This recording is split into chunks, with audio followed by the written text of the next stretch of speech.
When Julian came to, it was late autumn. When he opened his eyes again, it was the cusp of winter. He had slept for over a month. Outside, the wind howled, a relentless assault that seemed determined to shatter the window panes. As Julian's eyes fluttered open, his memory was a still frame, frozen on the moment he'd thrown a punch the night before. He had no sense of the monumental shift his body and his life had undergone. He assumed the aftermath of the school fight had been handled by his father's people. Dominic Song was a man perpetually consumed by his empire, a whirlwind of meetings and global travel. The birth of Julian's half-brother, Leo, 3 years prior, had only further cemented his father's detachment. The man, who juggled a wife and an ex-wife with a casual disregard for emotional complexities, rarely had time for the trivial dramas of Julian's high school existence. He rolled his neck, the muscles stiff from disuse. Only his eyes moved with any real agility, scanning the sterile white of the private hospital room until they landed on a figure seated by his bed. The man's profile was sharp and defined, a pair of thin, gold-rimmed glasses perched on a straight nose. He looked to be in his late 20s, dressed in a tailored suit that seemed more a second skin than an outfit. Julian guessed he was another of his father's corporate soldiers. He studied the young man for a moment, his mind already calculating angles, searching for leverage. He cleared his throat, his voice a dry rasp, and infused it with a touch of calculated vulnerability. He addressed the man by his bed. "Sir, could I have some water?" The man's head snapped up from a stack of documents. The face that turned to him was, indeed, handsome, and etched with a flicker of surprise. He didn't speak, instead pressing the call button on the bedside console. Julian, his voice still hoarse, tried again, softening it into a near whisper. He inquired gently if the guy he had fought was okay. Ethan set the file aside and went to the water cooler, pouring a cup for him. He informed Julian that he had been unconscious for over a month and should probably rest his voice. Julian didn't catch the formal address. His eyes tracked Ethan's every move, taking in his tall, athletic build. He offered a compliment, a piece of boyish flattery, remarking that Ethan must be at least 6'4" and that he hoped to be that tall someday. Ethan ignored the comment. Julian pressed on, his voice a conspiratorial murmur. He noted that his dad was an incredibly busy man, and perhaps a small thing like a school fight didn't need to trouble him. Ethan turned back, his gaze falling on Julian's 28-year-old face. The thought crossed his mind that any fights this version of Julian got into were of a very different, and far less innocent nature. A short while later, Ethan stood outside the hospital room, a frown creasing his brow as he processed the doctor's words. Amnesia? The doctor, sensing his confusion, had launched into a clinical explanation about the hippocampus and trauma-induced memory loss. Ethan had cut him off halfway through, his question blunt. Was there a chance of recovery? He also asked why Julian kept insisting he was 17. The doctor's response was non-committal. It was too early to tell. They would have to wait and observe. Just as Ethan was about to ask another question, the door to the room clicked open. Julian's head, a mess of tousled linen-brown curls, poked out. He announced that he was hungry and wondered if they could order some takeout. Ethan found himself at a loss. He agreed, feeling unnervingly disarmed by this 17-year-old boy trapped in the body of his 28-year-old boss. Especially when that man looked at him with such unnerving youthful trust and called him sir. When Ethan returned with a container of diner food, a series of thumps and a loud exclamation echoed from the bathroom. Holy shit! The voice was a mixture of shock and horror. What the hell happened to my face? Ethan called out from the doorway, telling his boss that the food was here. Julian emerged, hopping on one foot with the aid of a crutch, a frantic, one-legged rabbit. His face, a canvas of disbelief and anger, was slick with water droplets that traced paths down his cheeks. The teenager inside him was still reeling, his eyes wide as he pointed a trembling finger at his own reflection's face. He demanded to know why he looked so old, insisting that he had protected his face during the fight. Ethan took in the sight of him, his head wrapped in gauze, and paused for a beat. He explained calmly that Julian hadn't aged. He had been in a car accident and lost his memory. Julian froze.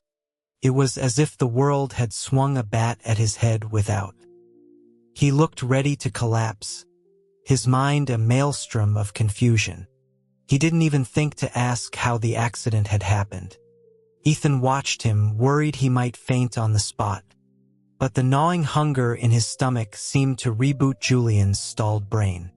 After a moment of stunned silence, he tossed the crutch aside, collapsed onto the sofa, and tore open the food container. Between furious bites, he declared that he hadn't lost his memory. He had time traveled. He was certain of it. He swallowed a mouthful of mac and cheese, then looked up suddenly. He asked Ethan where his father was. Mr. Song was in Dubai for a conference, Ethan explained. He was expected back by the end of the week. A small, almost inaudible sigh escaped Julian's lips. He asked about his mother. He clarified quickly that he meant his real mom, not his stepmother. He wondered if she had visited at all during the month he was unconscious. Ethan, tall and imposing, stood over him. He looked into the boy's bright, guileless eyes, his own mouth tightening into a thin line. He said nothing. Julian didn't ask again. He lowered his head and took another bite of food. To be in a coma for a month without a single visit from a family member was a deep and bitter hurt. But it was a hurt Julian had weathered for more than a decade. He had learned to swallow the sadness, to numb himself to the ache until it became a familiar, background hum. Watching him, Ethan opened his mouth to say something, but the words wouldn't come. He didn't know what to offer.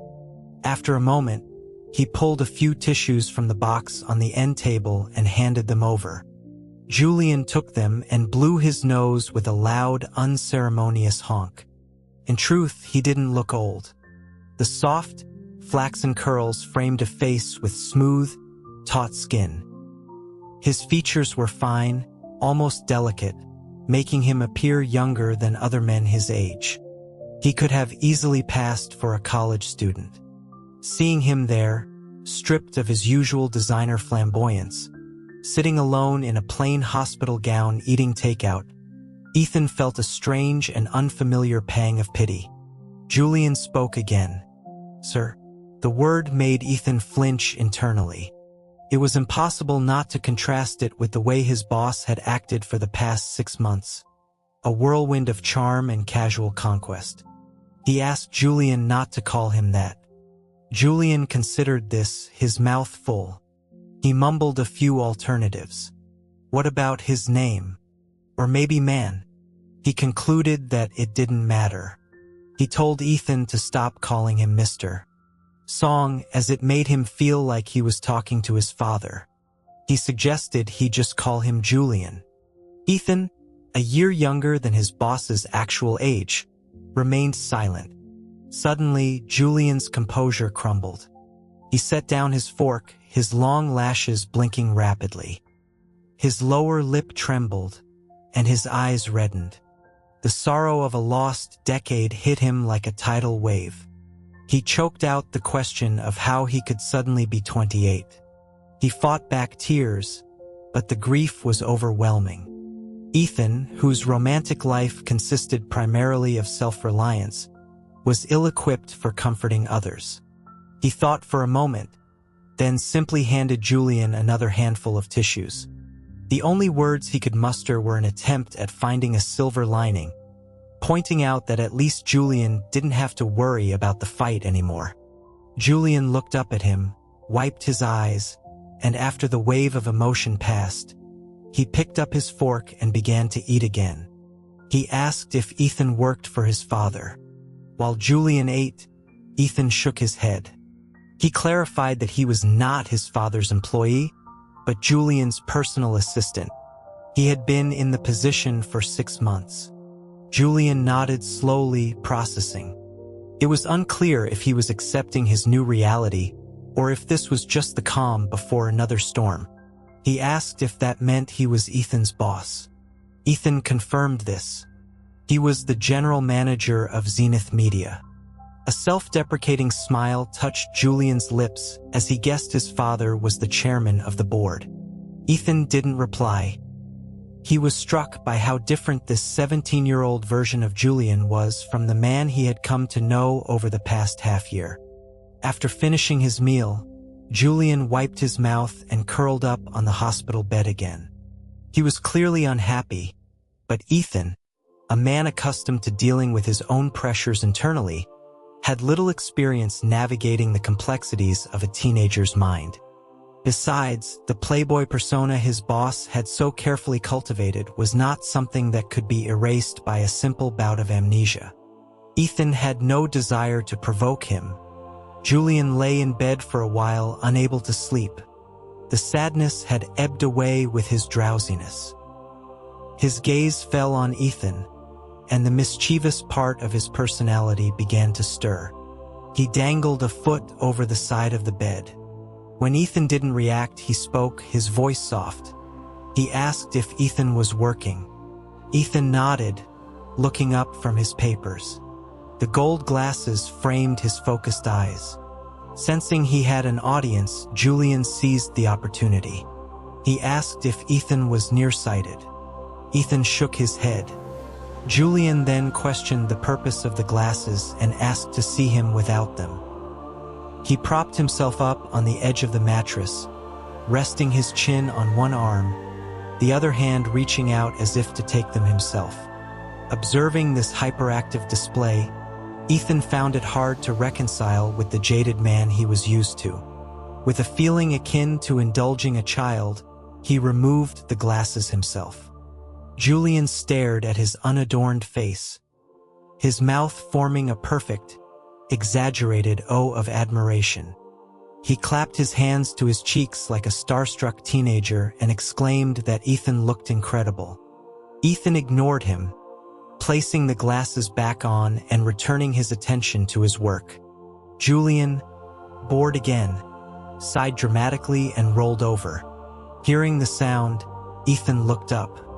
He thought for a moment and offered to let him watch TV, or perhaps play a game.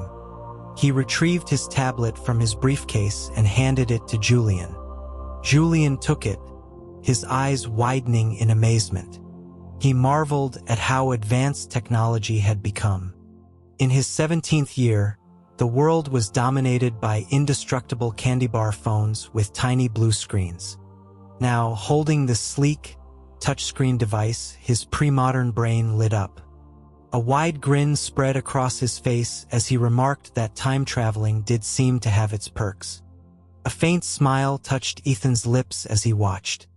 He moved closer, showing Julian how to download games from the App Store and explaining the basics. For a 17-year-old, mastering new technology was second nature. Soon, Julian was completely engrossed, all thoughts of pestering Ethan forgotten. The two of them spent the rest of the afternoon in a state of quiet companionship, one on the bed, the other in the visitor's chair. It wasn't until the sky outside was painted in shades of twilight that Ethan finally looked up, stretching the stiff muscles in his neck. He glanced over and saw Julian, still fixated on the screen, his fingers tapping and swiping with intense concentration. Ethan checked his watch. It was already 7 o'clock. He packed his documents away into his briefcase. He then addressed his boss, telling him it was late and they should go get dinner. Julian shook his head, his soft hair bouncing with the movement, but he didn't look up from the screen. He suggested they just order in, saying he wasn't picky. Ethan hesitated for a second. He felt a pang of regret for giving him the tablet, having underestimated both the severity of the amnesia and the powerful allure of video games for a teenager.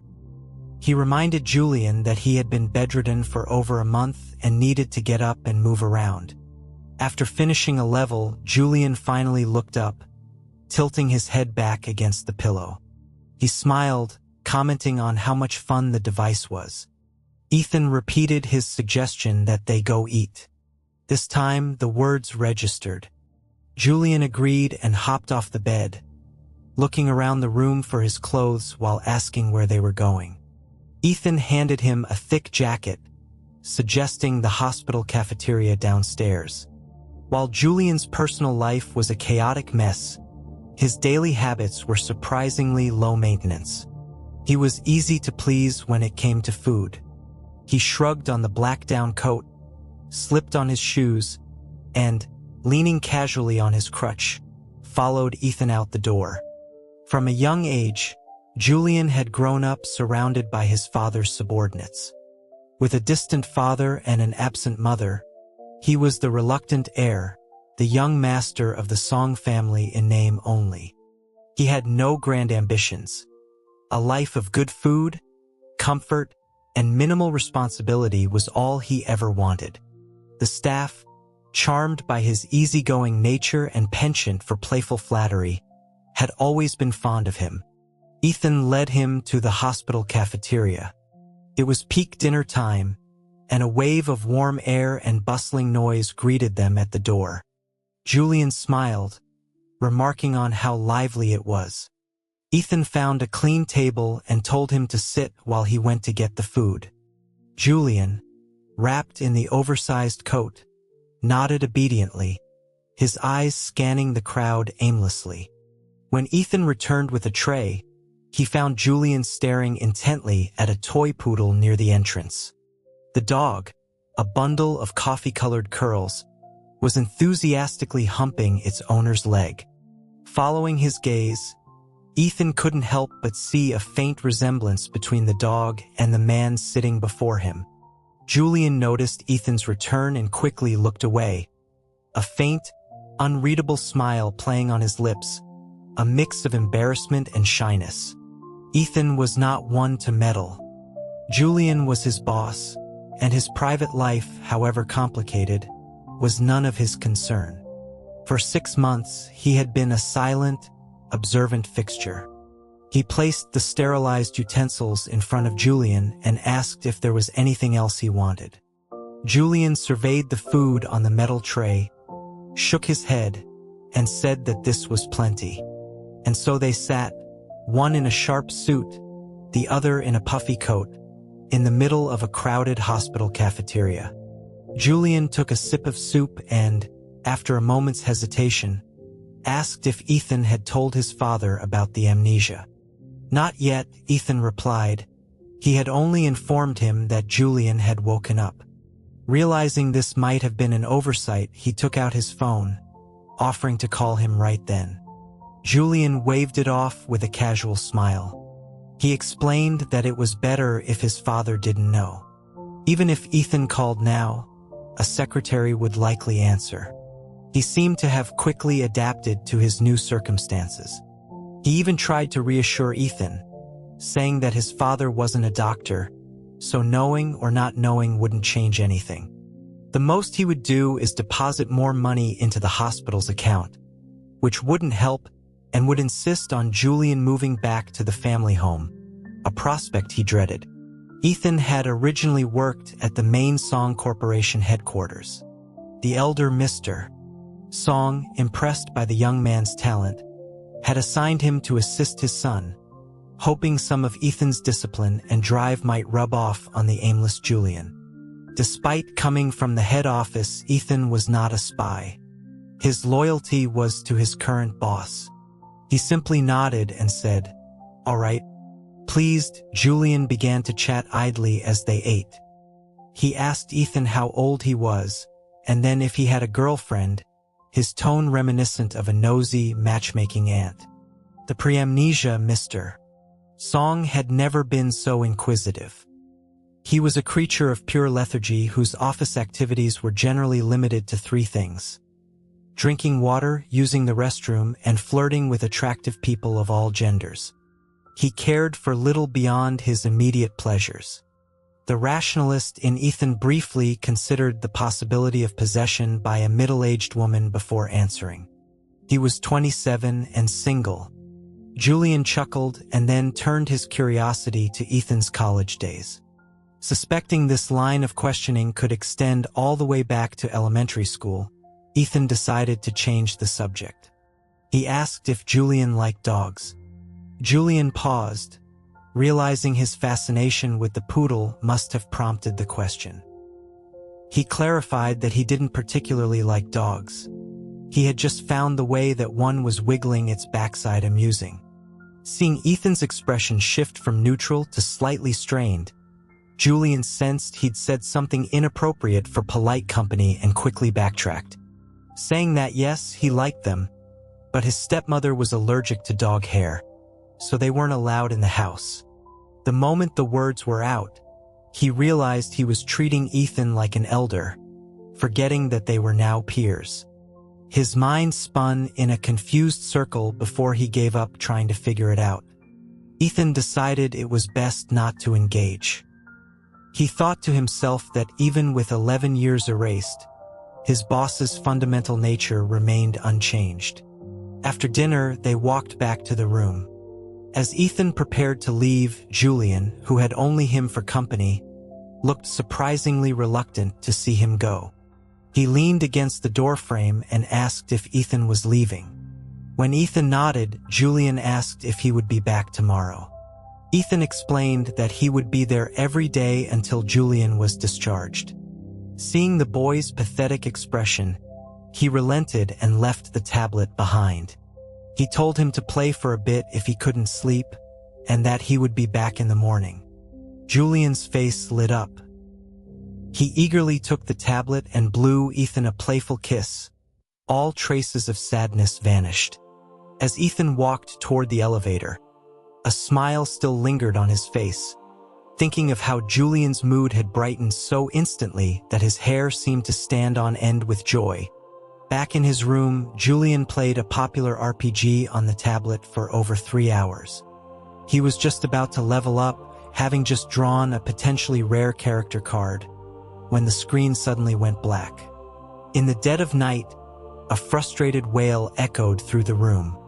Julian knelt on the bed, clutching the lifeless tablet, his finger tapping uselessly at the dark screen until it ached.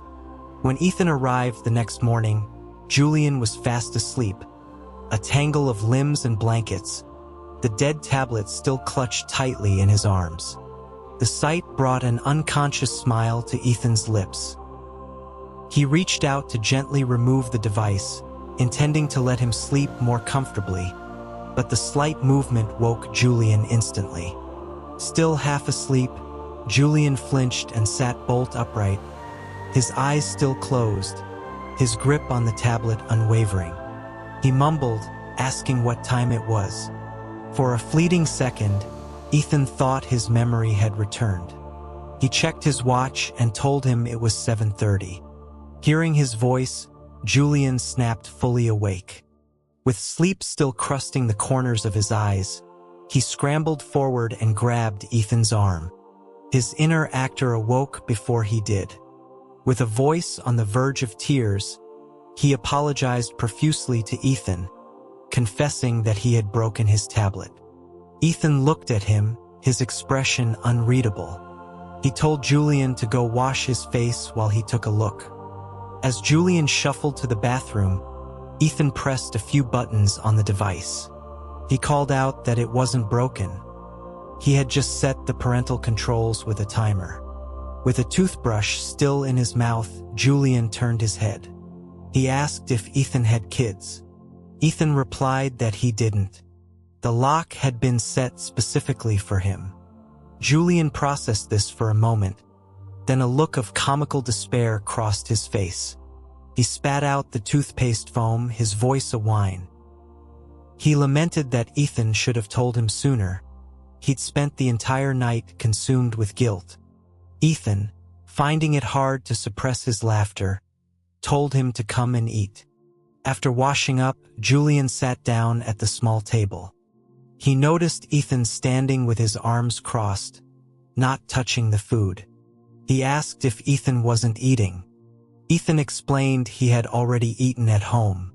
Julian nodded and asked when he could be discharged. Ethan replied that it would likely be in the next day or two. The doctors just wanted to observe him a little longer because of the amnesia. He had essentially relocated his office to Julian's hospital room, and he continued to review documents as they spoke.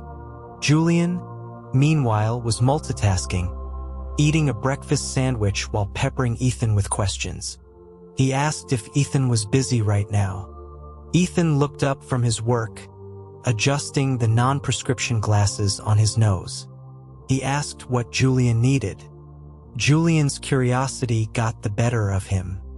He wanted to know what he was like before the amnesia. He asked with a childlike eagerness if he was cool. Cool was a subjective term. In terms of academics or business acumen, there wasn't much to praise. If one had to find an area where he excelled, perhaps his extensive experience with a variety of romantic partners had made him an expert in other, more intimate arts. Ethan considered this for a moment before offering a vague answer. He was pretty much the same as he was now. Julian grumbled that this was a non-answer. He slid his chair closer, his voice dropping to a conspiratorial whisper. He asked if he was married, or if he had a girlfriend. He even offered a name, Ashley. A smile tugged at Ethan's lips. He looked at Julian and shook his head, stating that he wasn't married. If he were, a husband who failed to visit his comatose spouse for over a month was probably on the fast track to divorce. Julian then pressed about a girlfriend, his eyes wide with a hint of shy anticipation. A girlfriend. Ethan wasn't sure if the legion of partners qualified. There were girlfriends and boyfriends, but none of them were named Ashley. He simply shook his head again. A flicker of disappointment crossed Julian's face. He returned to his original spot, sighed softly, and muttered to himself that he was already 28, and he wondered if she was married by now. Ethan put down his work and watched him for a moment. He surmised that Ashley must have been some girl Julian had a crush on when he was 17. It was a strange thought that the promiscuous, flighty man he knew had once dreamed of a life with just one person. After breakfast, before Ethan could move, Julian hobbled to the bathroom to wash his own bowl. Ethan wasn't in the habit of waiting on him hand and foot. Before the accident, Julian had often felt that his father had assigned him a drill sergeant rather than an assistant. Ethan's stern presence was more intimidating than his own father's, and Julian had learned to keep his romantic escapades out of Ethan's direct line of sight. But as a personal assistant, Ethan was aware of 200% of his boss's movements. Julian thought he was being discreet, but Ethan had a mental catalog of every tryst, every hotel rendezvous, every late-night apartment visit. He just never mentioned it, and so they had coexisted peacefully for 6 months. The current Julian, however, was oblivious to this history. He washed the bowl, then flopped back onto the bed, enjoying a life free of homework and the monotonous wait for the school bell. After a night of rest, Ethan's tablet was working again. Julian sat cross-legged on the bed, examining his gaming progress from the night before.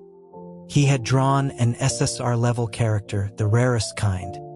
A torrent of pent-up excitement erupted from him in a series of triumphant howls and chest thumping. Ethan glanced up, momentarily tempted to record the display to show the entire company once his boss's memory returned. Not content with just celebrating, Julian hopped off the bed, tablet in hand, and limped over to Ethan. He urged him to look, to see the ultra-rare card he had drawn, emphasizing just how difficult it was to get. Ethan watched him, a smile playing on his lips. He nodded and gently reminded him that it was cold and he shouldn't be walking around barefoot. Julian scrambled back onto the bed, rubbing his feet together as a cursory form of cleaning. 50 minutes later, the screen went black again. This time he was prepared. Assuming Ethan had reset the parental lock, he turned to his assistant with a wheedling tone, complaining that the tablet was locked again. Ethan looked up from his files. He told Julian it had been almost an hour and it was time for him to get up and move around. With a dramatic sigh, Julian put on his slippers and climbed out of bed. He leaned on his crutch and made his way over to Ethan, asking what he was working on. Ethan was beginning to understand Julian's patterns. To keep him quiet, you had to keep him occupied. An idle mind led to endless chatter. As he pondered what could have possibly happened between the ages of 17 and 28 to silence this incessant stream of words, he explained that it was a company project, a TV series they were investing in that was currently in pre-production. Julian draped himself over the arm of the sofa next to him, boneless as a cat. He stared at the document for a moment but couldn't make sense of it. He leaned closer, and Ethan instinctively shifted back, mentioning that the tablet was probably unlocked now. He'd set the brake for 15 minutes. But the appeal of the game had worn off. Julian limped around the coffee table and flopped down at the other end of the sofa, a stray lock of hair brushing against Ethan's thigh. His mind was consumed with thoughts of the girl from his 17-year-old dreams, and he paid no mind to the proximity to another man. In his timeline, same-sex marriage was still years away from being a reality, and the naive teenager had no reason to question his 27-year-old assistant's orientation. Ethan couldn't help but glance down at him, his eyes meeting Julian's. He was met with a brilliant smile. The tickle of hair against his slacks, even through the fabric, sent a strange, sensitive jolt through him. He instinctively crossed his legs, creating a small distance between them. He asked if Julian was done with the games. Julian replied that things only held his interest for about 3 minutes. A surprisingly self-aware assessment, Ethan thought. He handed Julian another file, one that had already been reviewed. He told him that he would have to return to the office after being discharged, so he might as well use the time to familiarize himself with the work. Julian had barely taken the stack of papers before he let out a massive yawn. But the serious expression on Ethan's face, the focused intensity behind the non-prescription lenses, told him this wasn't a joke. He sighed, straightened up, and propped the file on his lap in a manner that suggested anything but serious work. Ethan shot him a sideways glance, the corner of his mouth twitching upwards. At least he was quiet now. It took less than 15 minutes for Julian's posture to collapse. After half a dozen yawns, he slumped back against the sofa cushions, the picture of a man utterly defeated. Ethan noticed the change but pretended not to, continuing with his own work. Julian fidgeted, picking at his ear, rubbing his eyes, unable to sit still. The page in his hand remained unturned. Half an hour later, Ethan finally shifted his position. Seizing the opportunity, Julian tossed the file aside and launched himself closer. He asked Ethan if he wasn't tired, offering to chat with him to help him relax. The offer was one Ethan could do without. The thought of Julian's non-stop chatter was enough to give him a headache. He politely declined, suggesting Julian play with the tablet instead. 17 was an age for running wild, for restless energy. Julian had been cooped up in the hospital since waking up, with only the stoic Ethan for company. Even video games had lost their appeal. He sidled up next to Ethan, his face a mask of plaintive misery. He whined that he was dying of boredom. What was he to do? Summon one of the many friends from Julian's little black book? The thought flashed through Ethan's mind and was just as quickly dismissed. A hospital was hardly the appropriate venue. They spent 2 more days in this state of forced confinement. It wasn't just Julian who was going stir-crazy. Ethan was reaching his limit too. The 17-year-old Julian was like a relentless magpie, constantly seeking out his assistant to practice his conversational skills. If Ethan stepped out for a moment, Julian would hobble his way to the nurse's station to charm the younger staff. With his good looks and sweet talk, he was well on his way to adding a few more names to his list of conquests. When it was time to leave, the nurses were genuinely sad to see him go, practically waving handkerchiefs and telling him to visit again soon. The display gave Ethan a new, deeper appreciation for his boss's romantic prowess. When Julian was discharged, there was still no family to collect him. Dominic Song was apparently still on a flight back from Dubai. His half-siblings, born to his stepmother, felt no connection to him. They wouldn't bother to see him unless it was to attend his funeral. Ethan drove Julian back to his bachelor apartment. The entire ride, Julian was uncharacteristically quiet, his head bowed as he picked at the threads of his sweater. The usual cheerfulness was gone. The silence was so unusual it startled Ethan. He relayed a message from Mr. Song's secretary. His father would be home around 4 in the afternoon, and Ethan was to bring Julian over. Julian, having picked the hem of his sweater bare, looked up with a pathetic expression. He asked if Ethan could possibly tell his father that he was still gravely injured and required another 49 days of bed rest. A smile played on Ethan's lips. He pointed out that this would mean checking back into the hospital. Julian pouted and turned to look out the window. In 11 years, the city had transformed. He pointed to a gleaming new trade center, remarking that he remembered it being a public square. They stopped at a red light. Before Ethan could respond, Julian spotted something else on the sidewalk that made him sit up in excitement. He exclaimed in wonder at how open people had become, seeing a couple kissing right on the street. Ethan followed his gaze and saw 2 men in a tender embrace. Julian must have caught them mid-kiss. He did a quick mental calculation and informed him that same-sex marriage had been legalized the year he turned 20. Julian was stunned, repeating his amazement. The pre-amnesia Julian was an equal opportunity connoisseur of romance, but this post-amnesia version was still a pure, uninitiated youth, likely struggling to comprehend the concept of same-sex love. Ethan decided not to elaborate.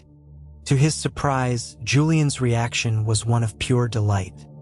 He exclaimed that it was wonderful, mentioning that he had a friend in high school who was gay. Ethan remained silent. Julian, sensing a shift in his demeanor, asked if Ethan was homophobic. Ethan hesitated for a second. No, he said as the light turned green and the traffic began to move. He started the car and added, "I'm gay too."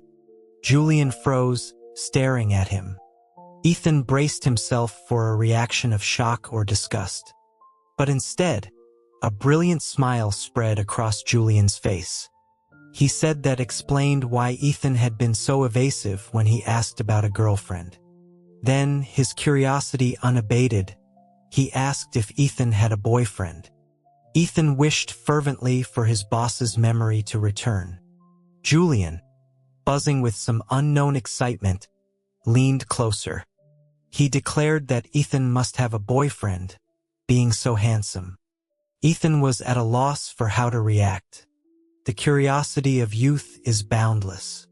When Ethan didn't answer, Julian, ever perceptive, assumed he had offended him with his teasing. He stuck out his tongue in a playful gesture of apology, but before he could speak, he heard Ethan's quiet reply, "No." When they arrived at Julian's apartment building, Ethan hadn't intended to go up. But one look at Julian's lost, childlike expression changed his mind. The apartment was spotless, a testament to the cleaning service, not its owner. Julian stood at the threshold, peering in like a clumsy burglar casing a joint. Ethan, exasperated by the strange display, stepped past him into the apartment. He pointed out that there were plenty of restaurants downstairs that delivered. He paused, his eyes scanning the room, before landing on the refrigerator door, which was plastered with a neat array of takeout menus. He continued, explaining that all the numbers were right there. He added that Julian's old phone was destroyed in the crash, but a new one, with the SIM card already installed, was on the coffee table. He told him to call if he needed anything. Sensing that Ethan was about to leave, Julian instinctively grabbed his arm. Ethan. Julian was blessed with classic, almond-shaped eyes that were naturally expressive. When he put on a pleading look, it was almost heartbreakingly effective. Ethan turned and met his gaze, his throat suddenly dry. Took him a moment to find his voice. He promised to come back in the afternoon. Julian knew he was being unreasonable. Ethan had his own life, his own work. They weren't in any kind of intimate relationship that warranted constant proximity. With a reluctant sigh, he let go of Ethan's arm and said goodbye. Ethan's heart softened at the sight of his dejected face. He thought for a moment and amended his plan. He had a meeting he couldn't miss, but he would bring him lunch afterwards. Julian's mood brightened instantly. A sunny smile lit up his face. He stuck his head out the door, grinning like a fool, and told Ethan to come back soon. Even after he was back in the car, Ethan felt a strange warmth spreading through him. Julian's repeated use of his first name, his shameless and effective wheedling. He hadn't realized the 17-year-old Julian could be so disarmingly charming. Once Ethan was gone, Julian finally entered the apartment. It was stylish and clean, in a prime location, but it was devoid of warmth, of life. He stood in the center of the living room and sighed. To think that after 11 years, he was still so utterly alone, with not a single person to visit him in the hospital. Without even taking off his coat, he collapsed onto the sofa. He picked up the new phone from the table. It was a top-of-the-line model with maximum storage, likely chosen with his gaming habits in mind. Next to the fruit bowl was another tablet, still in its box. He opened it. It was brand new without any parental controls. A strange pang of disappointment hit him. He longed for someone to care about him, even if it was just an assistant. The thought made him feel pathetic again. He put the tablet back in its box, hugged a throw pillow, and stared blankly at the vast, empty two-story apartment. With nothing else to do, he curled up on the sofa and fell asleep. He was startled awake by a knock on the door. He had slept so soundly that his sweater had ridden up, exposing a pale strip of skin at his waist. His leg was still not fully healed. He grabbed his crutch and hobbled to the door. Ethan stood outside holding takeout containers. He saw Julian's disheveled state and asked why he was still in his outdoor clothes. Julian looked at him, confused. His voice was hoarse when he replied that he must have fallen asleep and forgotten to change. Ethan noted the rasp in his voice and advised him not to sleep on the sofa, as he could easily catch a cold. Julian nodded meekly and followed Ethan to the dining area. Took him a moment to fully wake up, and then he added a quiet, "Thanks, man." The casual address sent a strange jolt through Ethan. He set the food down on the table and they began to unpack it, a colorful spread of various dishes. As they ate, Julian asked how the morning's meeting had gone. Ethan explained that it had gone smoothly. It was a contract Julian had signed before the accident for a new show. He added that the 60-episode historical drama, tentatively titled The Empress, was originally set to star an actress named Jenna Lee, But the production team felt she was too inexperienced for such a major role and had replaced her with someone more established. He watched Julian for a reaction, but his boss just nodded, completely unaware of who these people were. He scooped up a piece of eggplant and said that they should do whatever they thought was best. He didn't know anything about it now. Ethan looked at him. If he had to list Julian's virtues at that moment, self-awareness would be at the top. After lunch, they cleared the table together. Ethan picked up the bag of trash, intending to take it out on his way. Seeing this, Julian assumed he was leaving again. Like a forgotten pet, he called out plaintively, asking if Ethan would stay for a nap before he left. He was so clingy. Ethan hadn't planned on leaving anyway. He had a free afternoon and was supposed to take Julian to the airport to pick up his father at 3. He assured Julian he wasn't leaving. At the mention of his father, Julian's spirits sank again. Whenever they met, Dominic Song's conversations with him were limited to 2 topics. Why are you always causing trouble? Or let me see your report card. Julian was naturally restless, often accumulating bruises without knowing how he got them. At first, the trouble was accidental. Later, it became a deliberate attempt to get his father's attention. Eventually, his father delegated these matters to his secretary, and Julian gave up. He had learned to let go of hope. Seeing his father only ever meant getting a lecture. Ethan saw the slump in his posture. He knew a little about their strained relationship. Julian was as loud and boisterous with others as he was silent and withdrawn in his father's presence. Whether it was because Mr. Song was too hard-hearted, or because Julian's usual charm simply failed him around his father, the dynamic was always the same. Ethan had to resist the urge to pat his head. He clenched his fist at his side and said that his father probably wouldn't scold him this time, since he had just gotten out of the hospital. Julian offered a bitter smile. I hope so. He recounted a time when he was a kid and got his head split open by some bullies. He had just gotten 8 stitches, his head was still throbbing, and his father had stood by his bedside and yelled at him until he fainted. He leaned forward, parting the hair at the back of his head with his fingers and presenting it to Ethan. He said the scar was probably still there. Ethan remarked that he could see it even if Julian stood up straight. Julian straightened up, a small smile on his face. He teased Ethan for subtly insulting his height. Ethan just smiled and leaned in to examine the back of his head. He found a faint, discolored line and ran his finger over the raised tissue of the scar. Julian felt the touch and looked up, asking if he saw it. The warmth of his scalp lingered on Ethan's fingertips. He nodded. Julian sighed softly and continued, saying that he was starting to think his current life wasn't so bad.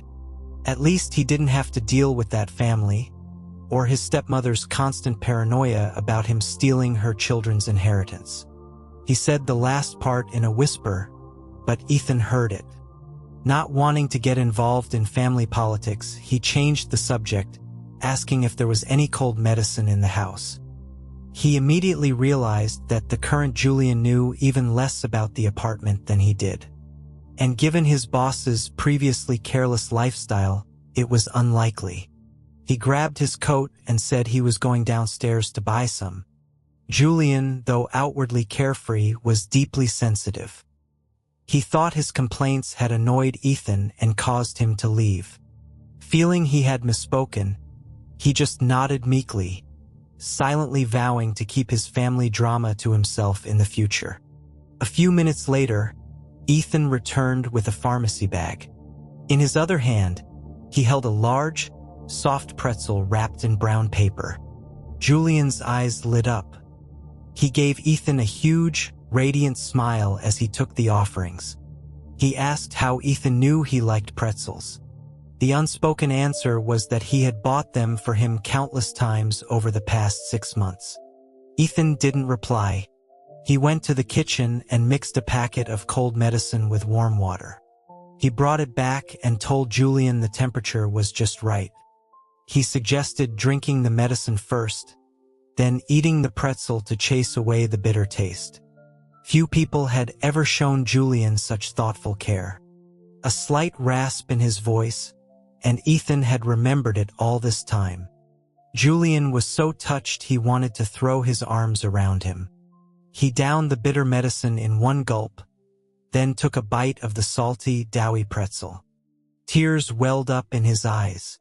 He declared that he and Ethan should become sworn brothers. Ethan looked at him, finding it increasingly difficult to picture how this boy had become the man he used to know. He just smiled and said that after he finished eating, he should take a nap. They had to leave for the airport at 3. Julian nodded, munching on his pretzel over the trash can. He suggested Ethan take a nap too, mentioning the guest room. Ethan still had some work to finish, and staying in the living room would only invite more distractions. He agreed and took his things to the guest room, leaving Julian to his snack. At 2:30, Ethan emerged from the guest room. Julian was still in the living room, playing on his phone. Ethan told him it was time to get changed and ready to go. He stood there, tall and impeccable, his suit still uncreased from his brief rest. Julian quickly put down his phone and said he would be ready in a minute. He hobbled to the walk-in closet and discovered a wardrobe full of clothes that perfectly matched his flamboyant tastes. He felt a surge of satisfaction, realizing that his future self had maintained his cutting-edge fashion sense. Ethan waited on the sofa. A few moments later, he heard the distinctive 3-beat rhythm of Julian's walk. He looked up, and his eyes were assaulted by a riot of color. Julian stood before him, dressed like a freshly escaped parrot, and announced that he was ready. A bright red hoodie, dark green casual pants, and a pair of neon yellow sneakers. It was a marvel he had managed to assemble so many clashing colors in one outfit. Ethan was now thoroughly convinced that his boss had not been possessed. This aesthetic was a consistent thread running through his life. Normally, he wouldn't have said a word. For public events, a stylist would correct this avian disaster, and in the office, no one cared. But after being called man and bro so many times, Ethan's resolve had softened. He asked if there were other clothes. The parrot looked wounded. Is it bad? How could he possibly answer that? Ethan met Julian's hopeful gaze and swallowed the cutting remark on the tip of his tongue. He chose his words carefully, suggesting that for a meeting with his father, something a bit more formal might be appropriate. This outfit, he said, was perhaps a little too vibrant. This explanation seemed to satisfy Julian. He asked Ethan to help him pick. Ethan followed him to the closet. To his astonishment, even the formal wear was a rainbow of bright, garish colors. He made no comment, simply selected a coordinated outfit, hung it on a nearby rack, and told him to get changed. Though his taste was questionable, Julian was obedient. He changed and came back downstairs. A light gray cable-knit sweater over a crisp white collared shirt, paired with light-wash jeans and tan leather boots.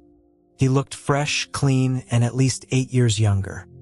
Ethan stood up and handed him his coat. Much better. Let's go.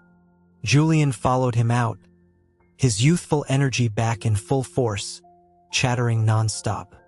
Ethan, without a word, unwrapped a lollipop he'd produced from his pocket and stuck it in Julian's mouth, effectively silencing him. It was early winter, and the air was biting. Julian huddled deeper into his scarf, his crutch making a slow, rhythmic tap on the airport floor as he struggled to keep up with Ethan's long strides. He looked pitiful. Ethan had offered a wheelchair, but Julian had refused, saying it made him look like a terminal patient. His current appearance wasn't much of an improvement. The weather was bad, and the flight was delayed. By the time Dominic's song emerged, Julian had finished a large coffee and was starting to feel the urgent need for a restroom. The moment he cleared customs, the elder Mr. Song spotted his son leaning pathetically on his crutches. A flicker of concern crossed his face, but it was quickly masked by atsk of disapproval. He grumbled that Julian shouldn't have come to pick him up if he wasn't fully healed.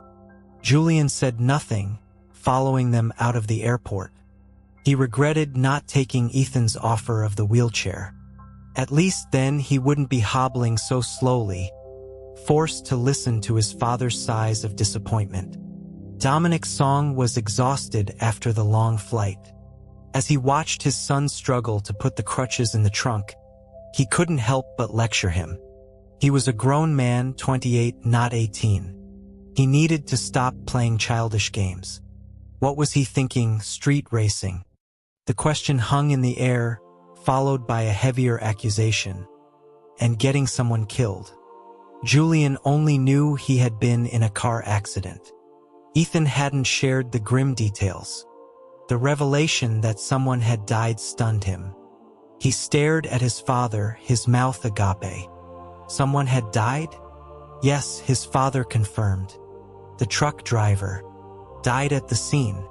He had 2 kids, one in college, one in middle school. Look at the mess you've made. Dominic's song jabbed a finger toward his son's forehead, his voice thick with frustration. Julian was still reeling, but a sliver of logic cut through the shock. He asked if the police had investigated, if they had determined who was at fault. A car versus a semi-truck. He wasn't stupid enough to intentionally drive under its wheels. It doesn't matter who was at fault. A man is dead, his father said, his voice hard. And the ultimate responsibility is yours. If you hadn't been out racing, none of this would have happened. The wind whipped past the car windows. Julian lowered his head, not asking any more questions. He heard his father's next command. He was to move back home. He needed someone to look after him until his leg healed. The words slipped out before he could stop them. There was no one to look after him there either. It wasn't meant to be defiant, but the tone was wrong. Dominic's song's brow furrowed. He turned to look at his son. 2 months in a coma and you've grown a temper? Julian had always been timid around his father. He lowered his head again and explained that everyone at home was busy. He would just be looked after by the staff, which was no different from his current situation. There was no need to disturb them. Besides, he had Ethan. His father looked at him, suspicion in his eyes. Ethan? He remembered that the young man was a year younger than Julian. He remarked on the absurdity of Julian calling him a big brother figure. Julian realized his slip. He had forgotten that his father didn't know about the amnesia. He said no more. From the driver's seat, Ethan heard Mr. Song address him. Ethan, thank you for all your hard work during this time. It's my job, Ethan replied, and nothing more. When the car pulled up to the Song family mansion, Julian was reluctant to get out. He moved with deliberate slowness until a sharp command from his father finally spurred him into action. Ethan had to help him out of the car. His stepmother, Eleanor, wasn't home. His 2 older stepsisters were married, and his younger half-brother, Leo, was probably still at school. The house was silent. Julian awkwardly hopped up the front steps on his crutch. A housekeeper informed them that the second daughter, Chloe, had returned and was in the garden. On a cold day like this, what could she possibly be doing in the garden? The thought had barely formed in Julian's mind when he heard his father echo it. The garden? There isn't a single flower blooming. His father removed his coat and went upstairs, leaving Julian standing awkwardly in the foyer. He called up after him, asking if he could leave if there was nothing else. Are you in such a hurry to leave? His father's voice boomed from the stairs. "Come up here." Julian looked at the staircase, then at his crutches, and wondered if he would end up breaking his other leg trying to climb it. Ethan, who had been sitting quietly sipping the tea a maid had brought him, stood up. "Let me help you." He put an arm around Julian's shoulders to support him. The height difference was comical, and Julian's hopping was slow. After 2 steps, Ethan, finding the process too cumbersome, simply scooped him up into his arms. Julian didn't mind, though being held by someone so much bigger was a little nerve-wracking. He wrapped his arms around Ethan's neck and pleaded with him to be careful not to break his other leg. Ethan ignored him, carrying him steadily up the stairs without even breathing heavily. A maid hurried after them with the crutches. Once he was on solid ground again, Julian playfully patted Ethan's chest. "Impressive," he said with a grin. Ethan watched as he limped toward his father's study, the scales of his professional impartiality tipping ever so slightly in Julian's favor. When Dominic Song entered his study, he found Julian perched on the sofa like a gangly monkey, his crutches resting beside him. The sight was so bizarre it prompted another lecture. He told Julian to grow up, to be more mature, to learn from Ethan, who had built his career through hard work and was infinitely more respectable. Julian had expected this. He hadn't realized that in 11 years, his father's repertoire of reprimands hadn't evolved at all. He lowered his head, feigning attentiveness, letting the words wash over him. Just as his father was winding down, there was a soft knock on the door. His stepsister, Sophia, stood there, asking if she could come in. Seeing her, Julian immediately stood up. "Dad, if there's nothing else, I'll be going." Before his father could answer, Sophia offered him a small, polite smile. "Julian, you're out of the hospital?" She explained that her husband had been busy with work, so they hadn't had a chance to visit. Julian shook his head quickly, assuring her it was fine, it was nothing serious. He turned back to his father. "Dad, I'm leaving. Are you a mouse? Is there a cat in this room?" His father snapped. "Look at you, so timid. Stay for dinner. My leg hurts. I have to go to the hospital. I can't stay for dinner. Goodbye." He grabbed his crutches and fled, his 3.5 limbs moving with surprising speed. At the top of the stairs, he saw Ethan waiting. He tossed his crutches aside and practically jumped into his arms. "Ethan, let's go. Quick!" Ethan, while calling for a maid to bring the crutches, carried him down the stairs. "I thought you were staying for dinner." Julian whispered in his ear, "I'll get indigestion if I eat here." The warm breath on his ear made Ethan's skin tingle. He didn't reply, simply carried him out to the car. The housekeeper, who had been with the family for years and was fond of Julian, pleaded with him to stay and eat with his father. He explained that his sister was there to keep him company, and Leo would be home from school soon. He didn't want to sit through another lecture in front of the whole family. He waved goodbye to her and told her to go back inside out of the cold. Ethan closed the passenger door and walked around to the driver's side. He asked if they were going home. Julian hesitated. He suggested they go to his mother's place. He wanted to see her now that he was out of the hospital so she would know he was alive. Ethan started the car without a word, his gold-rimmed glasses giving him a scholarly air. Julian leaned forward from the back seat, patting the driver's seat. He said with a laugh that Ethan wouldn't believe the way his father had been praising him. Ethan caught his eye in the rearview mirror. He offered a small piece of comfort, suggesting that parents are often hardest on their own children. "I should praise you too," Julian said, his voice bright again. "You're a good guy, Ethan. Thanks for trying to make me feel better." He gave his shoulder a couple of light pats. The 17-year-old was still so guileless, so quick to trust. so ready to declare someone a good guy. He hadn't yet learned the sting of misplaced faith. A faint smile touched Ethan's lips, but he said nothing. On the way, they passed a bakery, and Julian asked him to stop. He wanted to buy a slice of matcha cheesecake.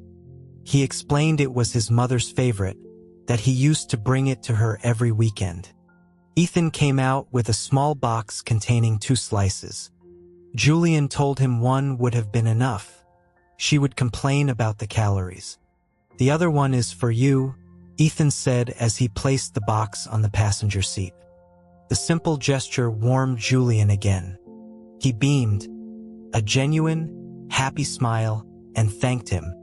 Ethan started the car, a feeling of foreboding settling in his stomach.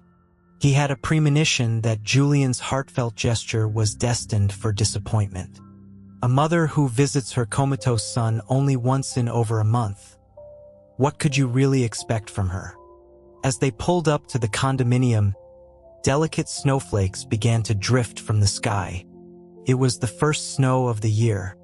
Julian got out of the car, fastening his scarf, and waited for Ethan, clutching the cake box.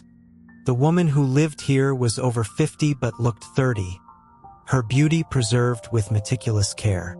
It was no wonder she had held Dominic Song's favor for so many years. A maid opened the door and gasped upon seeing Julian. She called out excitedly to her employer that the young master was here. The woman inside, clearly not having heard properly, scolded the maid for shouting as she made her way leisurely to the entrance. When she saw Julian's face, her own went pale. "You're awake?" "Mom," Julian said. Vivian wore a silk robe, her face perfectly made up, her hair loosely pinned up. She looked ethereal, timeless. She stared at him for a long moment before ushering him inside. Her first question was whether he had seen his father, as she had heard he was back in the country. Julian confirmed that he had. As he walked, the tips of his crutches made soft tapping sounds on the floor. Vivian seemed not to notice, or perhaps she chose to ignore them, her questions remaining impersonal. It was as if she had forgotten, or simply didn't care, about the physical state of her newly awakened son. Ethan followed behind, holding the cake. He rarely came here, and on the few occasions he dropped Julian off, he never went inside. This was his first time meeting Vivian. He could see that Julian had inherited his mother's looks, especially the expressive eyes. But where Vivian's beauty had a cold, sharp edge, Julian's was softened by an air of innocence. The 50-year-old woman, still a vision of loveliness, stepped aside and asked who Ethan was. Julian introduced him as his assistant, Ethan, a really good guy. As they entered the living room, he saw another person was already there. His mother's longtime legal counsel, a man he had known since he was a small child. Julian greeted him with a smile. "Uncle Zhao." "Julian, you're out of the hospital?" The lawyer, Mr. Adler, replied. "Yes, I can't believe you're out," Vivian added, perching on the arm of the sofa next to her son. Her movements were casual, almost flirtatious. It was only now that she seemed to remember to show some concern. The doctors made it sound so dire. "I was just discussing with your Uncle Zhao. If you had really passed, I don't know how I would have gone on." A mother truly worried about her son's life would not have visited only once. She would not be wearing a full face of exquisite makeup while he lay between life and death, plotting legal strategies with her handsome lawyer on how to fleece the Song family.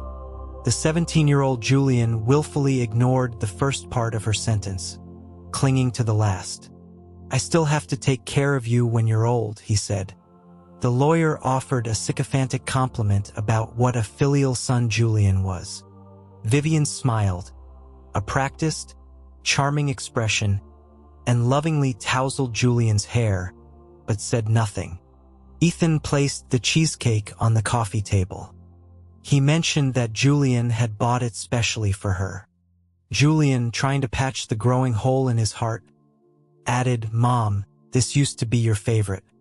"Oh, darling," she sighed, her voice a girlish pout that was unsettling on a woman her age. "I've told you before, at my age, I can't eat these high-fat things. They go straight to my hips." Mr. Adler chimed in, telling her she was being too modest, that her figure was perfect. The two of them engaged in a volley of flirtatious banter, oblivious to the younger men in the room. Julian couldn't bear it. The hole in his chest was becoming a gaping wound. He remembered when he was 8 and his stepsister, Sophia, had gotten lost on a hiking trip. Her mother, Eleanor, a woman who seemed utterly helpless in every other aspect of life, had searched the mountains day and night. When they found Sophia, Eleanor was more injured than her daughter, but she had still gathered the strength to scold her through tears of relief and terror, hugging her and asking if she was hurt. Julian didn't expect his mother to hug him and cry, but he had hoped she might at least ask if he was in pain. A chill seeped from the wound in his heart, spreading through his body. Despair, a creeping vine, began to show on his face. He couldn't pretend anymore. "Mom, I have to go." Ethan, noticing his pale face, moved to help him up. Julian stood on his own, using one crutch for support. He heard his mother ask if his leg would ever heal properly. He replied that it probably would. The doctors said it would be fully recovered in a couple of months. He kept his head down as he walked toward the door. Vivian's concern for his injury seemed to evaporate. Her voice became sharp, conspiratorial. "That car accident was no accident. Those little monsters in the Song family have been trying to get rid of you for years." She followed him, and when he didn't respond, she added, "Don't ignore me. I've hired a private investigator. When I have the evidence, I'll put it in front of your father, and we'll see what they have to say for themselves." Julian stopped dead. He turned, the mask of polite indifference shattering, revealing the raw grief beneath. "You knew they wanted to hurt me," he said, his voice trembling. "So why did you send me back there?" The tears he had held back for more than a decade finally broke free. "When I ran away and came to you, you sent me back. Do you remember how old I was?" "I was 6. Vivian was stunned into silence. She hadn't expected this gentle, compliant boy to ever fight back. Her innate acting skills kicked in. Her face transformed, a mask of guilt and sorrow that would have earned her an award. She rushed to his side, embraced him, and patted his back. "Darling, it was Mommy's fault." She gently wiped his tears with her soft, manicured hands. "But I was doing it for you. You had to be in that house to fight for your inheritance. Otherwise, your father would have forgotten we even exist." She stood on her toes and kissed his cheek, her voice a coo. "You're almost 30. Why are you still crying in front of your mother?" A bitter, self-mocking laugh escaped Julian's lips. "When I was a kid, I always had hope for the future. I can't believe that after more than 10 years you haven't changed at all." He stepped back, breaking her embrace. He wiped his own tears with his sleeve and said to Ethan, "Let's go." Ethan supported him as they walked to the car. Vivian stood in the doorway watching them leave. Julian didn't speak again until they were driving away. Ethan handed him a box of tissues. He took it, his sobs racking his body, silent but profound. Ethan watched him in the rearview mirror, unsure of what to say. The snow that had been falling earlier had turned to a thin layer of slush on the road. Julian gradually stopped crying, his eyes fixed on the passing city lights, on the people hurrying home. When they reached the apartment, Julian got out of the car himself. He told Ethan goodbye. He had just experienced an earthquake that had shattered the foundations of his world. The hope he had clung to, the belief in the natural bond of blood, had been revealed as a sharp, cutting illusion. It was all a one-sided fantasy. He felt not just tired, but hollowed out by a vast, Mangranda Wang. Ethan didn't answer. He parked the car and followed him upstairs. It was the first time since he'd woken up that Julian had been truly silent. Ethan almost thought his memory had returned. They were both hungry. The cheesecake had been tossed into a dumpster. Ethan opened the fridge to find it predictably empty, save for a few old packets of instant ramen in the pantry. Julian, still lucid, stood in the kitchen doorway. He told Ethan not to bother, they could just order something. Ethan looked at him. He saw for the first time that the light in a person's eyes, that intangible thing called hope, was gone. When it was there, Julian could be in the worst of situations and still manage a joke. But now that it was gone, Ethan felt a primal urge to save this boy, this 17-year-old trapped in a nightmare. The 28-year-old Julian had built walls of hedonism around his wounded heart. If someone had been there to pull him up the first time he felt this despair, would he have become that man? When Ethan didn't answer, Julian repeated himself, saying he would call for delivery. "Don't," Ethan said, his voice firm. "I'll cook." Julian protested that it was too much trouble, that Ethan was tired and there was nothing to cook with anyway. He had already moved to the living room and picked up his phone. "Wait 10 minutes, Ethan said, pulling on his coat as he headed for the door. He left, his long legs taking the stairs 2 at a time. Julian stood alone in the living room. The moment Ethan was gone, a cold draft seemed to find its way inside, chilling him to the bone.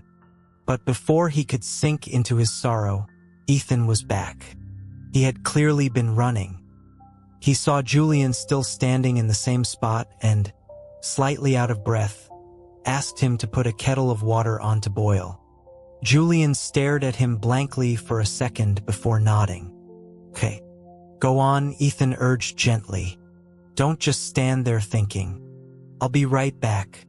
He paused, then added, "Just boil the water. In the electric kettle. Don't touch anything else." Julian limped into the kitchen, realizing that Ethan was afraid he might do something drastic. He filled the kettle and stood beside it, listening to the water begin to rumble. Just as it reached a boil, the front door opened again. Ethan returned, looking like he'd just finished a sprint, clutching a handful of scallions and a carton of eggs. He was still breathing hard, a sheen of sweat on his forehead. "Is the water ready?" he asked. "Yes," Julian said. "Is ramen okay?" Ethan asked. Before Julian could answer, he found himself enveloped in a tight hug. He buried his face in Ethan's shoulder, his arms wrapping around his waist, and began to sob quietly. Ethan froze for a second, his hands hovering uncertainly before finally resting on Julian's back, patting him gently. "The water's boiling," he said softly. "How many eggs do you want?" Julian didn't answer, just clung to him, his sobs slowly subsiding. After a while, he lifted his head, his eyes red and swollen. Between hiccups, he whispered, "Two." Ethan looked at his pathetic, tear-streaked face and a small smile touched his lips. "Okay." The impulsive hug now felt awkward, and Julian's face flushed with embarrassment. But he didn't want to let go. He kept his head slightly bowed. Fortunately, Ethan was a man of few words. He offered no platitudes, no teasing, just focused on making the noodles. The eggs hit the boiling water, the whites instantly solidifying around the liquid yolks. Julian leaned against the counter, watching the noodles and eggs dance in the bubbling water, a warm, comforting aroma filling the small kitchen. Ethan deftly chopped the scallions and stirred the pot. Julian's gaze was fixed on his hands. He said quietly, "You're really capable, Ethan."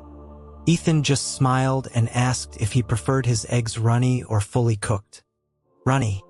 Ethan tore open the seasoning packets and stirred them into the pot, turning the broth a rich, reddish color. He sprinkled the scallions on top. It's ready. Go to the table. He carried the small pot by its handles, a pot holder dangling from his little finger. Julian hopped to the table and set the pot holder down for him. You sit. I'll get the bowls. Julian nodded obediently. A moment later, Ethan returned and served him a bowl of noodles, topped with 2 perfect, glistening poached eggs. Julian mumbled his thanks and took a bite of an egg. It was piping hot, and he hissed in a sharp breath, but his eyes lit up. It's really runny. Ethan watched him, a gentle smile on his face. Eat up. He was so easy to please. A simple bowl of noodles earned him praise. A small kindness earned him a declaration that he was a good guy. Ethan wasn't sure what to make of the feeling blooming in his chest. They sat across from each other, having known each other for only a few days, yet having shared more words than in the entire preceding 6 months. By the end of the meal, all traces of sadness had vanished from Julian's face. He had eaten everything, the spicy broth staining his lips red. Ethan cleared the dishes, and Julian followed him to the kitchen, volunteering to wash them. Ethan let him and went to wipe down the dining table. Halfway through, Julian called out that Ethan had work tomorrow and should just go home, that he would be fine. Ethan returned to the kitchen, rinsed the cloth and hung it up. I'm not leaving tonight. I'll sleep in the guest room. Julian finished placing the last bowl in the rack and wiped his hands. You don't have to stay because of me. I'm okay. Outside, the snow was still falling. Ethan picked up the tablet and asked if he wanted to play a game. Julian shook his head. He asked if he wanted to watch a movie. Julian shook his head again. Then let's look at the script, Ethan said. There's a read-through tomorrow. You should at least look at the summary so you're not completely lost. Julian's face crumpled. He couldn't believe his assistant could be so cruel, forcing him to work right after he had been crying in his arms.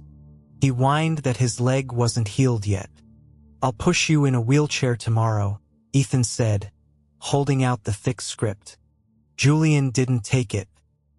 He sat on the sofa, tilted his head, and put on his most charming, pleading expression. I think I want to watch a movie after all. He knew he was handsome and he knew how to use it. Ethan looked at his tilted head and thought, he knows exactly what he's doing. He put the script away and went to the media console. After a brief, fruitless search through a sparse collection of DVDs, he gave up and connected his laptop to the projector. He found an old classic online, Some Like It Hot. He turned to Julian and asked if that was okay. Julian nodded non-committally. He hadn't really wanted to watch a movie anyway. Ethan started the film and turned off the lights. The room was dark except for the flickering light from the screen. Julian sprawled on the sofa, his expression unreadable in the dimness. He looked more like the man Ethan was used to. Ethan sat down next to him. It's an old one. I don't know if you've seen it. I think so, Julian said, his voice low. But I was really young. I just remember the lead actress was beautiful. As the opening chorus rolled, Ethan fell silent. After a moment, Julian asked quietly if he minded talking during a movie. Ethan, sensing that Julian needed to talk, whether about the movie or something else, kept his voice low and said he didn't mind. He expected some superficial comments about the jokes, but instead Julian murmured, "That guy, he's so pathetic." A few minutes later, Ethan heard nothing more. He glanced over and saw that Julian had fallen asleep, his head lolling to the side. His sleeping posture was wild, but it did nothing to detract from his looks. His long lashes rested on his cheeks. His lips were slightly parted, and a tiny, glistening bead of saliva was forming at the corner of his mouth. Ethan reached over with a tissue to wipe it away, and the small movement woke him. "Go to your room to sleep," Ethan said softly. Julian blinked, mumbling that he had dozed off. He struggled to stand, and Ethan gave him a hand. He groped blindly for his crutches. Ethan turned on a soft light in the hallway.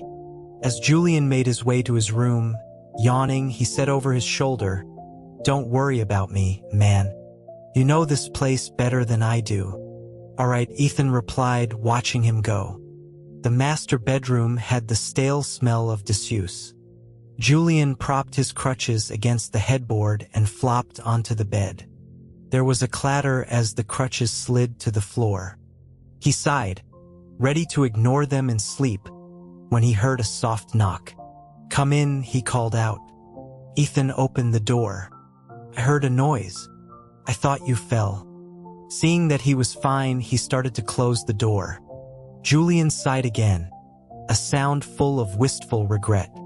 "Ethan, I wish you were my real brother." Ethan looked at him, having no desire to enter into a blood pact. "Get some sleep. Good night." The simple phrase seemed to stir something in Julian. He replied softly, "Good night." As the door was closing, he called out, "Sweet dreams, Ethan." Outside, Ethan couldn't suppress a smile. That night, the snow fell heavily. In the morning, when Ethan pulled Julian from his cocoon of blankets, he was still half dead to the world. "I'm a disabled person," he mumbled into his pillow. "A disabled person. Disabled people still have to earn a living," Ethan replied, physically hauling him out of bed. "I bought soup. It'll get cold." At the mention of food, Julian's eyes opened. He sniffed the air and grinned. "Man, you're the best. I love you." A faint blush crept up Ethan's neck, but his face remained impassive. He picked up the crutches and handed them to Julian, then left the room.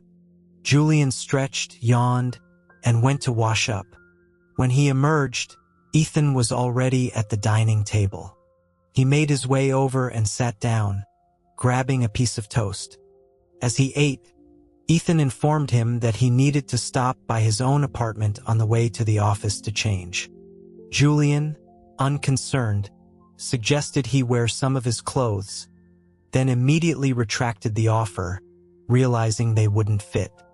Ethan just smiled and watched him finish his soup, handing him a napkin. Julian wiped his mouth, his eyes wide and innocent. "Do I really have to go to the office? It's boring being cooped up at home all day," Ethan reasoned. "It'll be good for you to get out." Julian considered this. He knew Ethan would be busy at the office, and he would die of boredom playing games all day. He agreed, but then remembered he hadn't read the script. Ethan, who had only been teasing him the night before, shook his head. "It's fine." He stood up to clear the dishes, adding, "I laid out some clothes for you on the rack." A brilliant smile spread across Julian's face. "Ethan, you should be my wife." He then hopped away, leaving Ethan standing in the dining room, utterly flustered. It was only 7:30 when they hit the road. The snow made driving difficult, and Ethan drove slowly. Julian, who hadn't gotten enough sleep, was lulled by the motion of the car and dozed off against the window. At a red light, Ethan glanced over at him. He dressed him in a cream-colored cashmere sweater that made his skin look even fairer, his lips a soft pink. He looked peaceful and about to drool again. Just as Ethan was about to wipe it, a horn blared from behind. The light had turned green. The noise startled Julian awake. "What happened?" "Nothing. Go back to sleep," Ethan said, handing him a tissue as he turned the corner. Ethan's apartment was nearby. He parked downstairs and told Julian to wait in the car, that he'd only be 5 minutes. Julian nodded and pulled out the tablet, his one concession to corporate life. No rush. Ethan went up, changed, and came back down to find Julian out of the car, without a coat, shivering as he argued with another driver. "Why are you out here without a jacket?" Ethan called as he approached. "Emergency," Julian replied. "This guy insists I move the car." His crutches were in the trunk, so he was hopping toward Ethan for support. Ethan put an arm around him, guided him back into the car, and told him to stay put. He then turned to the other driver.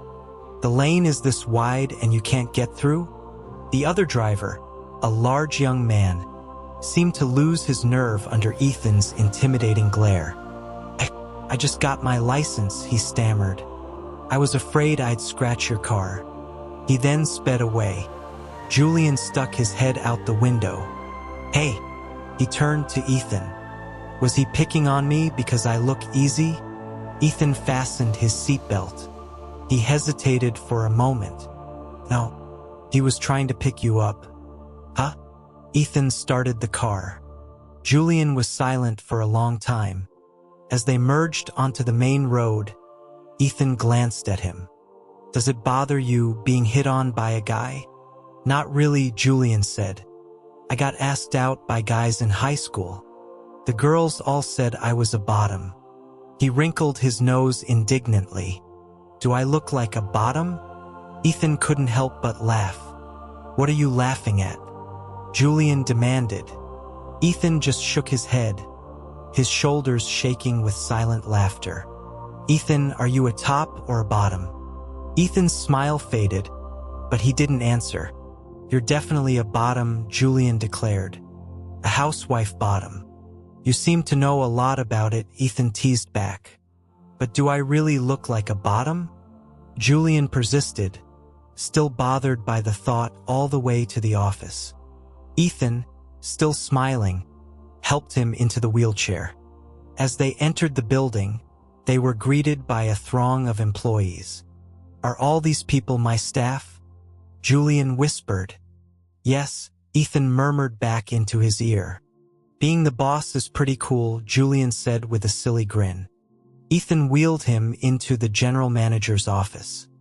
Their offices were connected, separated only by a glass wall with blinds, which were usually drawn. He positioned Julian at his desk and turned on the computer for him. "I thought there was a script meeting," Julian said. "In about half an hour," Ethan replied, checking his watch. Just then, there was a knock on the outer door.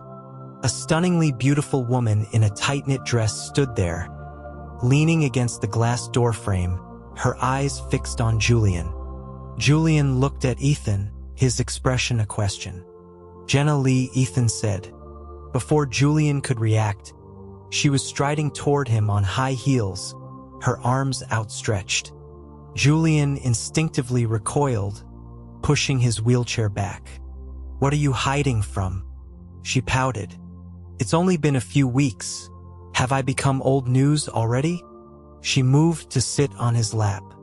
"My leg is broken," Julian yelped. Jenna stopped. "You have no idea how worried I've been about you," she said. "You didn't visit," Julian thought, shrinking back in his chair.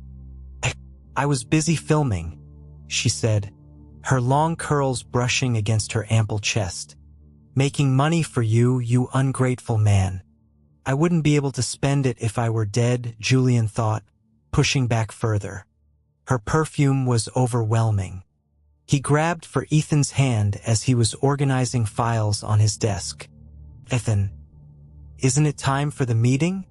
"Yes," Ethan said, his voice cutting through the tension. "We should go." They left the woman standing there and went to the conference room. A few staff members were inside, setting up. They greeted them and went back to their work. Julian tugged on Ethan's sleeve and whispered, "I thought you said I didn't have a girlfriend." "She's not your girlfriend," Ethan replied calmly. "She's a friend with benefits." The term hit the innocent 17-year-old like a physical blow. He blushed, a mixture of shame and guilt, and whispered, "I have friends with benefits?" "Yes," Ethan confirmed. You'll be meeting a few more in a minute. Julian was horrified. I'm that promiscuous? He couldn't believe it. You're kidding, right? He said it a little too loudly, and the staff looked up. Ethan didn't answer, just arranged the documents in front of him and poured him a glass of water. As people filed in for the meeting, several of the young actresses present rushed over to Julian, their behavior making it clear that their relationship was far from platonic. One of them casually stroked his thigh. Julian was mortified. To make matters worse, Ethan leaned in and whispered, "See the third woman on the left? The one who just touched you? Her name is Rachel. You've been to her apartment 3 times." Julian looked at him, his face a mask of misery, and begged him to stop. Ethan fell silent. Once everyone had arrived, he started the meeting, announcing Julian's return to work. The announcement was met with applause, but Julian, still in a state of shock, could only manage a weak, forced smile. Ethan essentially ran the meeting. Afterwards, he wheeled Julian back to the office. Julian was still despondent. He spent the afternoon slumped over his desk. A secretary brought him lunch, but he and Ethan barely spoke a word all day. Ethan was swamped with work, a constant stream of phone calls and documents. Julian, with nothing to do, just spun a pen in his fingers. At the end of the day, he wheeled himself out to Ethan's desk. "Ethan, when are you getting off?" Ethan looked up, surprised to see it was already 6 o'clock. He took off his glasses and rubbed the bridge of his nose. "In a minute. Are you hungry?" Julian shook his head. Seeing his subdued state, Ethan asked gently, Did the meeting this morning upset you?" Julian hesitated, then nodded. "That's my fault," Ethan said, standing up. He took their coats from the rack and draped one over Julian's shoulders. "What do you want for dinner?" Julian looked down, then snuck a glance at Ethan. "Anything is fine. What do you want?" Ethan reached out and gently touched his hair. "How about hot pot?" Julian's eyes lit up. "Okay." In the underground garage, Ethan helped him into the car, then folded the wheelchair and put it in the trunk. Julian was still quiet, staring out the window. As they drove out, Ethan asked, "Are you unhappy?" Julian turned to him. "I just can't believe this is what I do 11 years from now." His face was etched with disappointment. "When I was a kid, my biggest dream was to have a stable family, to be independent from my dad, to take care of my mom. I wake up 11 years later, and I haven't achieved a single one of those things." The streetlights slid across his face, illuminating his sadness. Ethan reached out and covered his eyes with his hand. The warmth of his palm was a comforting weight. Julian nuzzled against it, his words muffled. "Your hands are so big." The warm breath on Ethan's palm made him feel suddenly self-conscious, and he pulled his hand away. Julian's eyes followed his hand. "Ethan," he said suddenly, "can you promise you won't ever quit? That you'll always stay at my company?" The earnestness in his eyes was disarming. Ethan tightened his grip on the steering wheel. The 17-year-old Julian was dangerously captivating. He was silent for a long moment before he spoke. "Life is unpredictable. Just like you never knew you'd wake up and be 28. The only thing you can control is the present. You can only be sure we're having hot pot for dinner when the pot is on the table." He gestured to a restaurant they were passing. "There are always variables. That Szechuan place, for example, could change your mind." "I'm sure about the hot pot," Julian said stubbornly. "What if the restaurant is full?" Ethan countered. Julian thought for a moment. "Didn't you make a reservation?" Ethan didn't answer. They drove the rest of the way in silence. As they neared the restaurant, Julian sidled closer and nudged his arm. "Ethan, are you mad at me?" Do I seem that easy to anger? No, Julian said, a wide, happy grin spreading across his face. Before parking, Ethan stopped the car, got the wheelchair out and helped Julian into it. Then he went to park. Snowflakes were falling again. As Ethan pushed him toward the restaurant, he pulled the hood of Julian's coat up over his head. A snowflake landed on Julian's hand and instantly melted. He smiled and looked back at Ethan, who leaned down to hear what he had to say. What is it? Nothing, Julian said, still smiling. I just wanted to look at you. The smile was so radiant, so genuine, it was captivating. Ethan reached out and gently turned Julian's head forward again. At the restaurant, 2 waiters helped them lift the wheelchair inside. Julian, ever the flirt, leaned his head back to look at Ethan. Ethan, seeing his smooth forehead, felt an irresistible urge and flicked it with his finger. The sound was surprisingly loud, like thumping a ripe melon. Ow! Julian yelped, a red mark already forming on his forehead. He clutched his head, complaining that another hit like that might just restore his memory.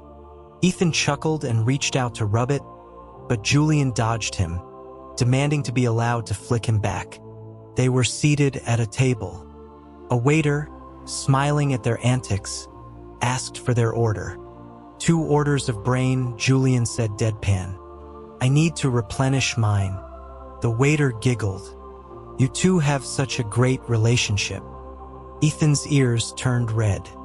He hid behind the menu and asked what kind of broth Julian wanted.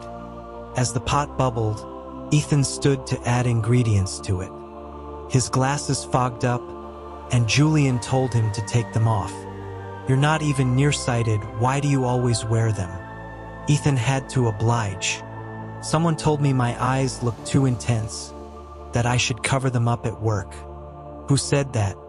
My master, Ethan replied, adding quickly, my judo master. You do judo? Julian's eyes were wide with admiration. That's so cool. What gay man could resist the adoring gaze of a handsome young man day after day? Ethan took a deep breath and placed a piece of cooked lamb in Julian's bowl, saying nothing. Are you really good at fighting? Julian pressed. Just eat, Ethan said. The hot pot restaurant was steamy, and after a few minutes, Ethan was sweating.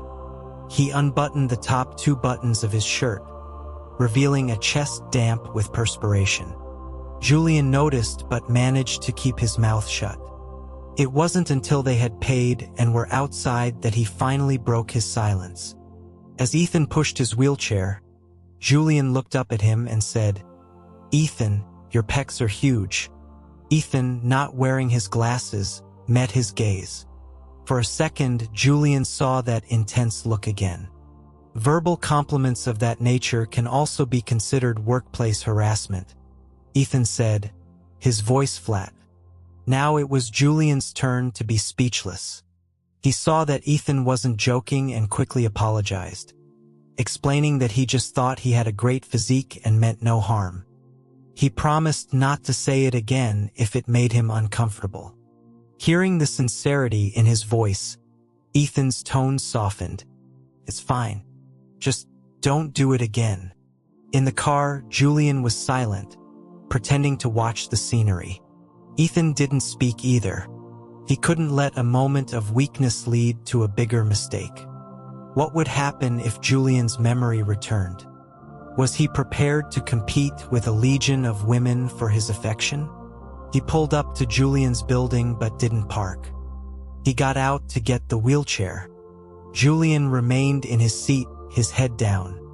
After a long moment, he said, his voice thick with emotion, I really didn't mean to harass you. I just have a big mouth. I'm sorry, Ethan. Please don't be mad. He was afraid Ethan wouldn't stay the night, that he had truly angered him. He grabbed the hem of Ethan's coat and looked up, his eyes welling with tears. Ethan's resolve crumbled. It was like a kitten tentatively pawing at him, making him want to close the distance and kiss him. He fought the urge, his voice coming out raspy. "I'm not mad." He urged him to get out and go up to rest, promising to pick him up in the morning. Julian's face fell, but he didn't argue. He let go and moved to the wheelchair. "Don't cry when you get inside," Ethan said. Julian nodded, his head still bowed. Ethan took him to his door and left, walking away quickly as if being chased. Julian sat alone in the middle of his living room. After a moment, the tears came. "You're just an annoying pest," he sobbed to himself. "No one wants to be with you. No one." He was in the middle of a full-blown meltdown when the doorbell rang. Thinking Ethan had come back, he quickly wiped his eyes and went to the door. It was not Ethan. Seeing who it was, Julian almost started crying again. "Who are you?" "Julian, why are you crying?" Jenna Lee asked, stepping inside in the same form-fitting dress and impossibly high heels. "Who bullied you?" Julian turned away, wiping his nose. "What do you want?" Seeing his pitiful state, Jenna's heart softened. She took off her shoes and bent down to wipe his tears. "You poor thing, what happened?" Her sympathy only made him feel worse. He found himself being pulled into an embrace, sobbing against her. After a few seconds, he became aware of the soft, pillowy texture pressed against his face. He pushed her away, shouting, "I don't do workplace harassment. You've been harassing me for ages. Why pretend to be innocent now?"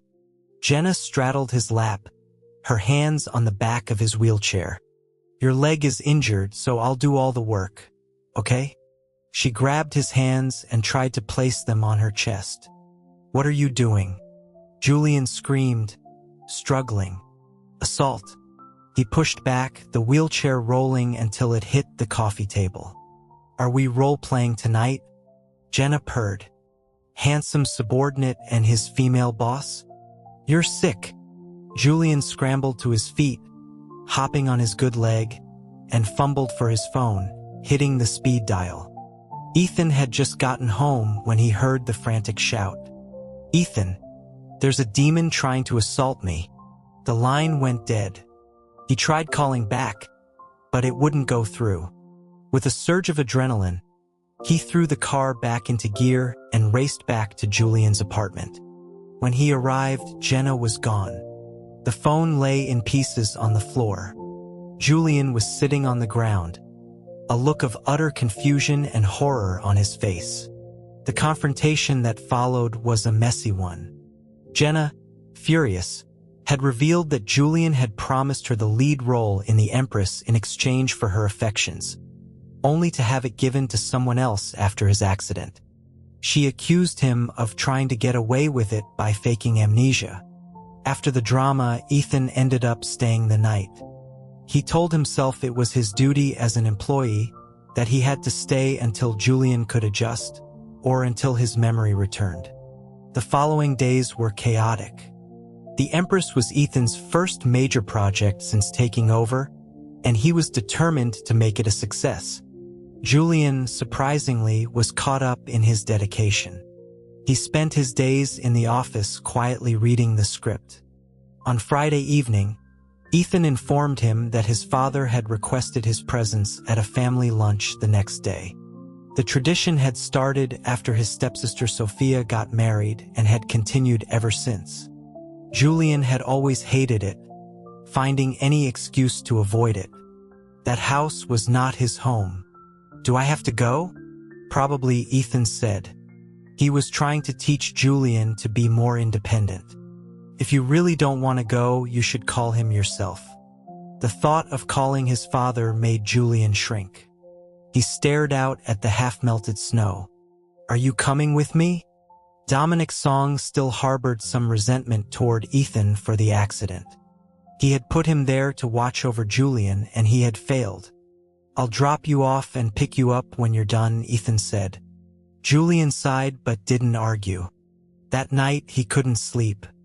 He went to the bathroom 7 or 8 times, the sound of his hopping finally waking Ethan. "Stomach ache?"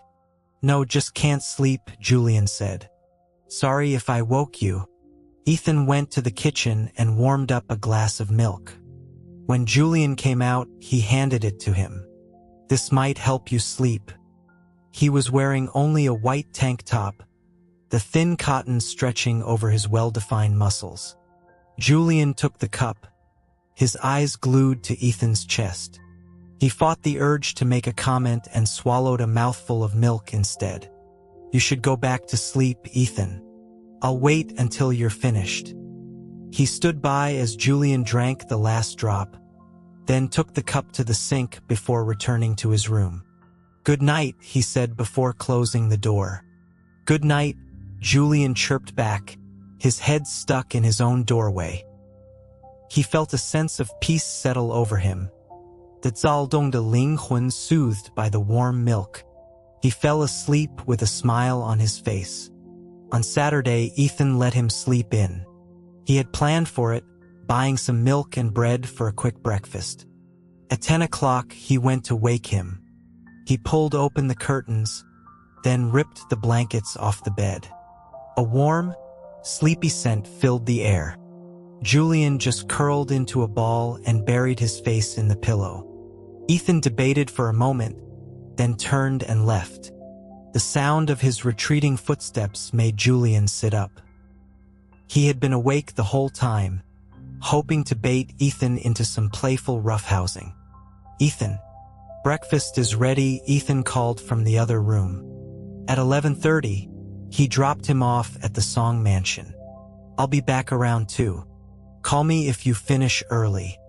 Julian stayed in the car, reluctant to take the crutches Ethan was holding out for him. Can you come earlier? Like 1? You'll still be eating at 1, Ethan said. Where are you having lunch? I have a meeting with a client. With that, Julian's last hope was dashed. He took the crutches and moved away from the car, waving a reluctant goodbye. Both of his stepsisters were there. Sophia's husband, a college professor named David, was with her, as was their 3-year-old daughter. The little girl ran straight for Julian's legs. Sophia swooped in and grabbed her, scolding the nanny for not watching her closely. Her words a thinly veiled jab at the stranger who had just entered. She didn't even look at Julian. He didn't press the issue. The housekeeper helped him into the living room. His father and his other sister, Chloe, were in the study upstairs, arguing about money for her husband's failing business.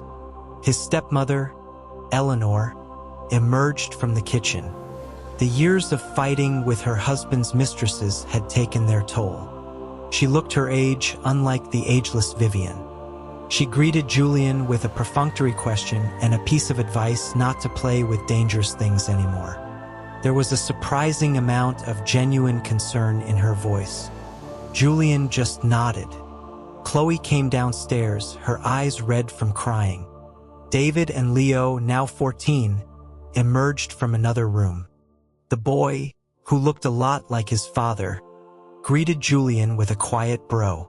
David gave him a polite nod. They all sat down to eat. Julian was the last to the table, his movements slow and awkward. To everyone's surprise, Leo got up to help him.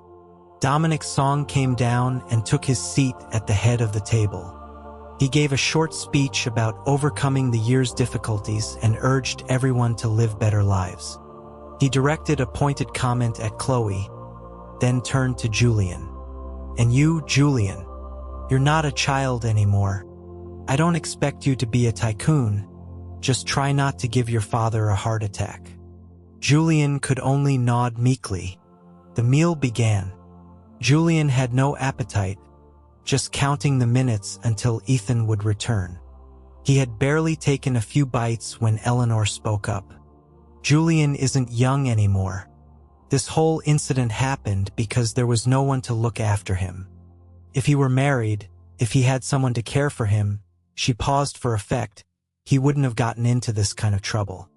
The room fell silent.